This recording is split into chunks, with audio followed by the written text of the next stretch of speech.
Welcome to the Cool Things Entrepreneurs Do podcast with your host, Tom Singer. In each episode, we explore the interesting lives of business leaders, entrepreneurs, solopreneurs, and others who have a healthy dose of the entrepreneurial spirit. It is time to explore something cool. Now, here is your host, Tom Singer. Hey, and welcome to another episode of Cool Things Entrepreneurs Do. Thank you so much for pulling your chair up to the Cool Kids table, where we try to have interesting conversations with people who are doing a variety of things in the world of entrepreneurship. My idea behind this show is that if you listen to enough smart and successful people who have gone for it, then you're going to find nuggets, ideas, theories, and tips that are going to help you navigate your own entrepreneurial journey. Whether you're a business leader, a solopreneur, an entrepreneur, or even if you have a job working for someone else, but you've just got that entrepreneurial spirit where you want to do it your own way and find that path to success. So before we get started today, I have to thank one of the sponsors of today's episodes. And many of you out there, you offer physical products to your fans and your customers. But dealing with the physical stuff and shipping it, God, that can be a pain, and it steals your precious time. But my friends at Amplifier, they blend order fulfillment, screen printing, and on-demand production into a single self-service platform that you totally control. They can even integrate with your e-commerce shop and help drive your giveaway campaigns. They are great for large internet powerhouses as well as entrepreneurs who are just starting out. And on demand means no inventory risk. But as you grow, you can stock up on inventory, and Amplifier can handle all of that for you as well. Go to amplifier.com/coolthings and sign up today. Hey, speaking of today, you guys hungry? Because today you're going to get hungry because we're going to talk to the founder of Elite Sweets. Now, they've got like this healthy donut thing going on now, but they're going to expand to a lot of other stuff, and I want to hear all about it. And a few weeks back, I met Amin Bahari, and he is the founder. I think he's doing this with his family and some other people, but he's got a great story. And who doesn't love a good donut? And what if it was actually healthy? So Amin, welcome to Cool Things Entrepreneurs Do. Hey, Tom, thanks for having me. I appreciate you. So why don't you tell us all, what is your company? First of all, you're a really young guy, so you're kind of fresh out of school doing this. But what is your company? And then we'll talk about how you became an entrepreneur. So my company is Elite Sweets. We provide baked gluten-free protein donuts. Essentially, we're your healthier alternative to traditional donuts. It was something we did start out of school. A lot of people like to call it a school project that turned to a business, but it was actually intentional the entire time. We did want to make it a full-on business. It was just one of those things. We knew we were about to graduate. We were finishing up our last semester in school, and it was just, man, we always wanted to be an entrepreneur. We always wanted to work for ourselves. So it was something a lot of people didn't take serious at first, but we always knew the end goal with this. So you recently graduated and you launched this. When you say we, who's all involved with the company? So back when I was in school, I was working with the UT football team. And during my time there, I was kind of always exposed to the high protein cookies, brownies, etc. It was just, it's football, you know what I mean? We're surrounded by all these high protein snacks. And it was something I was always interested in. And I was talking to a couple of the players on the team, and we hit it off, and we all had the same goal, the same vision in mind. So I actually started it. Two of my co-founders played at the University of Texas, Tim Cole and Caleb Blewett, and then my twin brother. So the four of us, we started this company together. Nice. And how come you picked a donut and not a cookie or a brownie? So we were always surrounded by the high protein cookies and brownies, and donuts is one of our favorite sweets. So not only did we work together, but we were actually neighbors as well. So in the evenings, we were always hanging out, and we lived right next to a donut shop. So oftentimes we found ourselves eating donuts. And as we all know, donuts aren't the ideal meal on the ideal food on an athlete's meal plan. So. They're about as bad as you can get, aren't they? It's all the wrong type of carbs and lots of sugar and no value of nutrition. Oh, yeah. I know it, man. So that's kind of how it started. We were always eating donuts, and one day we thought to ourselves, like, man, like, what if this was healthier, protein packed like the brownies and cookies we get in football? And so we just kind of did a little bit of market research on protein donuts, and we realized there was nowhere we could find one or buy one. The only thing, if you search protein donut, I mean, there's very few companies. It's mostly just recipes. And so we were like, man, like, why is this? Why can't we find a protein donut anywhere? And so we kind of just got started in our apartment kitchen, and that's really how it happened. We just wanted to debut with a unique product, something you couldn't find anywhere. So you said you kind of always wanted to be an entrepreneur. Is that what you went to college for? What did you study while you were at UT? So originally, I went to school for sport management and business. That's kind of why I was working with the UT football team. I really actually wanted to get into coaching. So that's why I was working with the UT football team. And then after the season, we lost our head coach. And so there was a lot of turnover in the staff. And that kind of opened my eyes to the realities of coaching. One, it's not easy. I've lived in Austin 27 years, and I couldn't even tell you how many head coaches University of Texas has had in 27 years. Like 7? And actually, I want to say 2 or 3. I know Mac Brown was there for quite a while. Mac Brown was there for a long time, but there've been a couple of packets where there've been fast turnovers. Yeah, exactly, and that's just the reality across the board. Coaching isn't the most stable position. You're always having to pack up and leave. And so that's something I was thinking about long term. I was like, man, first off, it's hard to get there just to get to the top. And then when you're there, it can be over so quickly. So seeing the turnover and the staff kind of opened my eyes to, is this something that I really wanted to do? And how long was it going to take me to be successful? And so I was kind of weighing my options towards the end of the semester. And of course, everyone wants to be an entrepreneur, but for people, it's always about timing and can I do this now? Will I be able to take this risk? And for me, we just kind of, after assessing things, I figured there's no better time in my life than to do it while I'm young. So sure. That's really how it happened. So how long ago did you start? When did you graduate? When did this all begin as a full-time venture? So we started about a year and a half ago. In April 2017, I graduated in May 2017, so literally the month before. And for me, it became full-time in July, so just a couple of months ago, actually. We received funding, and from there, I was able to take this full-time for me. So now that you've been doing this, full-time for several months, but a year behind that, what do you love about the life of an entrepreneur? You said, hey, I wanted to do it. Everybody, especially in your age group, everybody, that's what the dream is, right? It's like, ooh, do my own thing. But now that you've been doing it, what do you really like about it? What makes you say, I made taking this risk was the right choice? I would say just the passion I wake up with every day. I know for some people, they dread going to work, or it can be tough.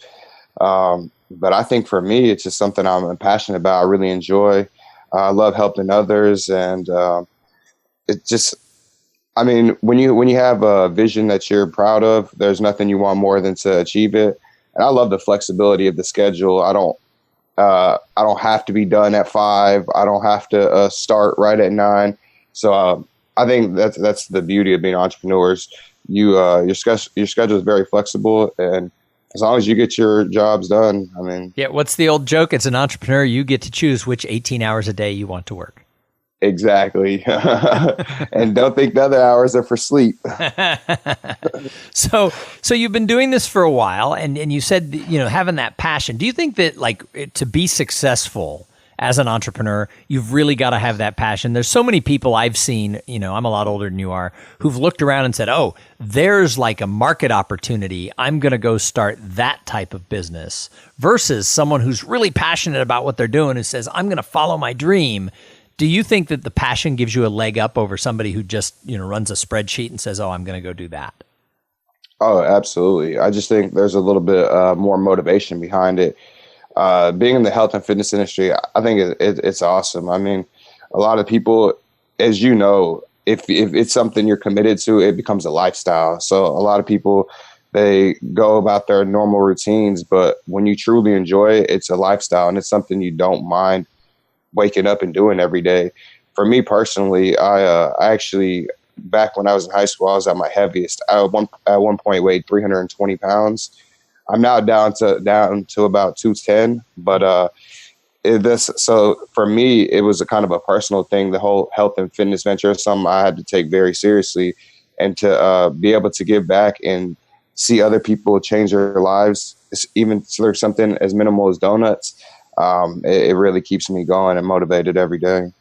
So what advice do you have then for somebody who, maybe they're young, maybe they're in college, or maybe they're a little more seasoned, but they're thinking, I want to go follow my dream. I want to do what Amin is doing. What advice would you have for somebody who's going to launch out and, maybe start some sort of a consumer product or a food item or something like that? What advice would you have for them? I would definitely say that you have to obviously be able to assess your risks and see if it's something that you can do right now. I know a lot of people straight out of college may have college loans, this, that, the other, and you got to find a way to make your payments and be able to pay the bills. But there's other ways around it. I mean, for some people, it starts off as a side hustle and then becomes a full-time gig like it did for me. And during that time, you just got to find a way to make ends meet until you can get things going. And I think a lot of people, we all have this vision in mind. Oh, when I get X amount of dollars or have X amount of time, I want to start this business. But the reality is you're never going to have enough money and you're never going to have enough time. So it's one of those things you'll know it, but you just got to be willing to take that risk. So it's interesting because I had this grand plan more than a decade ago that I was going to save up this big pool of money, and then I was going to go launch my own business doing speaking and training. And I was about maybe a third of the way or a quarter of the way to the number. I thought if I had $100,000 in a special bank account, then my burn rate would be good for a couple of years because I would earn some money on top of that. And I got laid off when I had about $25,000 in that account. So I was still a couple of years from jumping in full time. And yet there were no jobs when I got laid off. This was 9.5 years ago in the recession. And so I didn't, it wasn't the right time and I didn't have enough money, but there were no jobs. So I jumped in and I was passionate about what I was doing. And 9.5 years later, it hasn't been easy and, I still struggle, but it's been the right thing to do. And I often think if I had waited till I had the money, would I have had the guts to take the jump? So sometimes I think you just have to go for it. Oh, no, I completely agree. And that's awesome, by the way. It's like once you get that 100,000 or whatever your amount is, it's like, man, it took me so long to get this. Do I really want to risk it right now, or should I play things safe? So it's kind of one of those things you have to be willing to dive into and be willing to take the risk. Going back to your question, I'd say any advice for young entrepreneurs, I mean, you just have to stay lean. I would say just prove point of concept initially and stay as lean as possible until it's time to spend the money and until you get funding. So you started the business, not just yourself, but with 3 partners. So what are the pluses and minuses of doing that? I think the pluses is definitely you have other people to complement your skill set.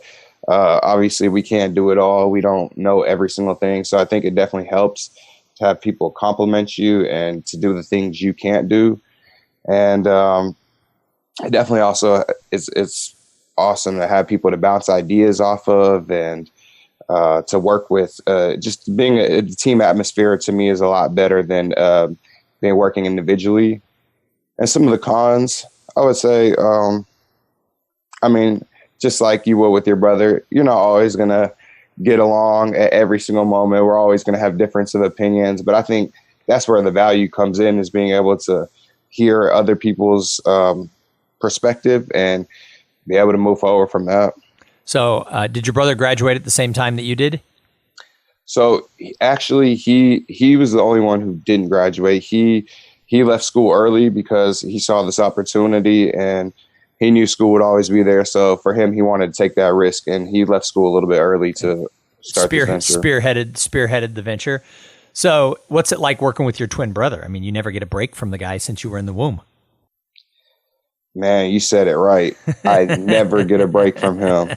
So it can be fun, but it's like, man, I can't ever get away from the guy. I lived with him forever, went to school with him. We have the same friends. So we're pretty much attached at the hip, man. Well, it sounds like you like him, so that's at least at least most days. Well, yeah, most of the times. I'm never lonely, we'll say that. Hey, I've been studying this stuff for a long time, and I've interviewed. This is like my 407th episode of this podcast. I've done well over 350 interview shows, and one of the things I've found is that when people start a business, they themselves and their investors and other people around them who kind of help improve their concept and early on clients, everybody thinks, "Oh my gosh, I mean, you've got so much potential." But then you fast forward 4, 5, 6, 10 years later, most businesses don't make it that far. How come some entrepreneurs are able to get farther across that gap between potential, which everybody's got when they start, and actually results? How come some people get farther? I would say it's obviously going to be some of the decisions you make along the way. But I would say mostly, I would say a solid business plan and having each step along the way planned out. For us, that's actually something we're working on, is kind of the roadmap for the next couple of years, because I think to have, let's be real, everything's subject to change and nothing's going to be solidified. But I think to have a solid plan and to continue to follow it and build a team, I think the most important thing is having a team. A lot of people may not see the value in having a great team and making great hires along the way. But I think that's definitely something that differentiates a lot of businesses, is having people who are like-minded and have the same vision, because it's hard. Let's be real. It's hard to find good work in people who are just as passionate as you. So I think building a great team and having a solid plan, a roadmap for the next couple of years, I think that's going to be the biggest difference. That's awesome. Hey, Amin, I've got a couple more questions for you before I can let you go. But first, I've got to thank the other sponsor of this episode. So this episode is brought to you by PodFly Productions. PodFly takes the time and the headache out of creating your own podcast. They set you up with the right equipment, training, and guidance to ensure that you're going to sound amazing. PodFly does all the heavy lifting and the technical work so that you can focus on creating great content, growing your audience, and interviewing real cool people like Amin Bahari. Hey, if you want to start a podcast, and I know that some of you do, jump over to podfly.net/coolthings and check out the offer that they have for the listeners of this show. So, Amin, I call the show Cool Things Entrepreneurs Do. What's the coolest things you're doing with Elite Suites right now? The coolest things we're doing. I would say, just for us, one of the coolest things for me, I would say going back to the very beginning, we set these expectations of things we want to do as execs and head of a business. And for me, traveling is one of the coolest things. I'm going to be honest with you. I didn't do a lot of traveling growing up, and that's one of the things I wanted to do. And working with the football team was my first time I got to go from city to city for the games. And I was like, man, this is a cool experience, flying private with the team and all of this. And now just having the opportunity to go out and travel and meet new people, and really what started in Austin really is starting to spread across the world, or the U.S. So I would say that's probably one of the coolest things, is to really just see your business grow and to see the reach and impact you can really have across the nation. So right now, how do people get the donuts? Like if somebody wants a great, delicious, gluten-free protein donut, do you have to live in Austin? How do you get them? So right now we do sell locally in Austin to our retailers. So all of our retailers are Austin-based currently, and then we do ship anywhere in Texas. So in order to get our donuts, you do have to live in Texas, but we are opening up a shipping nationwide, and we're hoping by the start of the new year. So hopefully we'll be open to everyone, and then we do plan to expand on our retailers outside of Austin. It's just right now we're reformulating our product in order to extend the shelf life to ship nationwide. So it's coming soon. And how do people find it if they are in Texas, or if they listen to this starting in 2019 and they want to eat these donuts around the country? How do they order them? Where do they go? So you check out our website, elitedonut.com. It's pretty user-friendly, but essentially you just select what flavor you want, add to cart, and that's it. We ship out every Monday, and it should be a one-day shipping, 24 hours. Nice. All right. I'm going to have to check myself out some Elite Donut. So I ask everyone who comes on the show, and I can tell that you've studied this whole world of entrepreneurship. You're clearly an observer. And so I love to ask people, who do you observe out there where you think, wow, not just me and my business partners or my investors, but somebody who you look at from afar that you say, hey, that entrepreneur, they're doing cool things? Yeah, for me, I'm sure like most people growing up in this era, you have to admire Elon Musk. For me, I'm actually not a technical person. That's not my background at all. I'm really not tech savvy. Like I said, you have to have business partners that complement you. So that's really not my industry, but it's so funny because that's what I admire the most. I think it's just the dedication behind it. And it's amazing watching the top engineers in the world. So it's really funny that you asked that, but I would say Elon Musk, the innovation behind it and the forward thinking. I mean, for us, we're talking about a business plan, thinking 3-4 years ahead. This guy's thinking hundreds of years in advance. So I think I just admire the passion. Yeah, definitely that forward thinking. Elon Musk, there's a lot of examples of it, but there's a lot of examples of people who they're thinking long beyond just their reach in this. But how do we make a business that's got sustainability? So that's always something to be thinking about. And then the other thing I ask everyone who comes on the show is what do you do to give back to the greater good? Because I think, as entrepreneurs, we have a great opportunity to really have an impact beyond that. And one of the things that I do is when I started my business, we started giving just couple percentage points from the top line to two charities at two different children's hospitals that do research for kids born with craniofacial abnormalities. My daughter was born with a problem where she had to have her skull rebuilt. It was pretty serious at the time, but she's 16 now and she's fabulous. It's fine.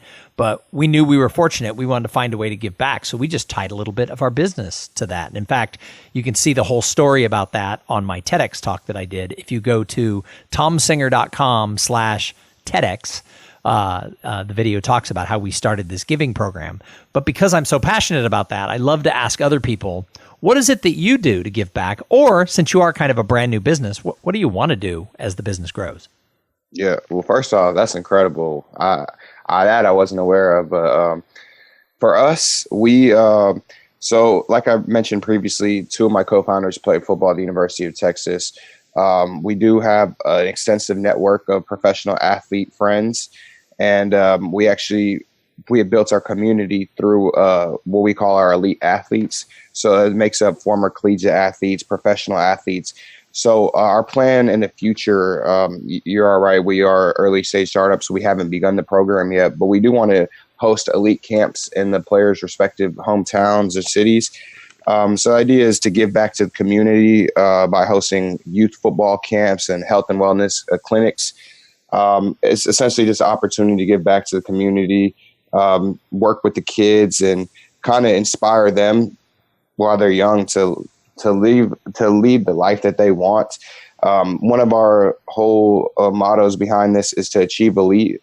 So we want everyone to aspire to be the best at whatever it is that they want to do in life, whether athletically, academically, in the entrepreneur world. So that's one thing we do want to do is host camps with our athletes. And for me personally, like I mentioned, I was extremely overweight when I was younger. I went through my whole weight loss journey. So my diabetes is something that runs in my family and something that my mother has. So I'd love to give back to that, to some organization in the future. That was kind of some of the inspiration when making the donut. Why we're naturally sweetened and low sugar. We decided to we opted to go gluten-free because celiac was something one of my product developers had. So for us, we wanted to be a donut that was more inclusive of everyone. So I think to give back to that industry would be great. I think that's awesome. Well, go check out that TEDx talk. I'm proud of the message, and I think especially because you're young and you're just starting out. It's called The Art of Giving Small, and it talks about how if you start early, make it a habit. It's amazing how much it can grow into. So you can check that out at tomsinger.com/TEDx. Hey, Amin, this has been a great interview. I think that your story, especially because you're so young, but you're so passionate and so dedicated to what you're doing, I think it's the perfect message to bring to the audience here at Cool Things Entrepreneurs Do. If people need to get a hold of you, if they want to know more about you, they want to buy donuts, or they have ideas for you, how can people find you? You can visit us at elitedonut.com. You can send an email to us. It goes to all the founders, so that's the quickest way to get a response. But just tag me in it. My name's Amin, Amin, and I'll definitely respond pretty quickly. Or you can check out our social media handles and message us through there, and we'll get back to you pretty quickly. Well, Amin Bahari from Elite Sweets, it has been a pleasure having you here on the show. Any last words of wisdom for the audience? I would say just be comfortable being uncomfortable. So just get out of your comfort zone and follow your passion. And I really appreciate you having me. It was a great episode. No, this was fantastic. I'm glad that our paths crossed a couple weeks back. And to everybody who tuned in and listened, I say it every time, if it wasn't for the audience, we wouldn't have a show. I know most people find this show because a friend tells them about it. So if you have friends, tell them about Cool Things Entrepreneurs Do. If you want to find out more about me, you can go to tomsinger.com. That's THOMSINGER.com. Everything about the programs that I do for companies and associations is there, as well as more information about the podcast and other things I'm involved with. We're going to be back in a couple of days with an episode with somebody just as cool as Amin. And I know you're thinking, how in the world will you find anybody that cool? But I do it every time. But in the meantime, I'm going to challenge you. Go out there and try something new. And while you're at it, have a great day. Thank you for being part of the Cool Things Entrepreneurs Do podcast. Without your participation and listening to these conversations, there is no show. Connect with Tom at tomsinger.com and follow him on Twitter at tomsinger.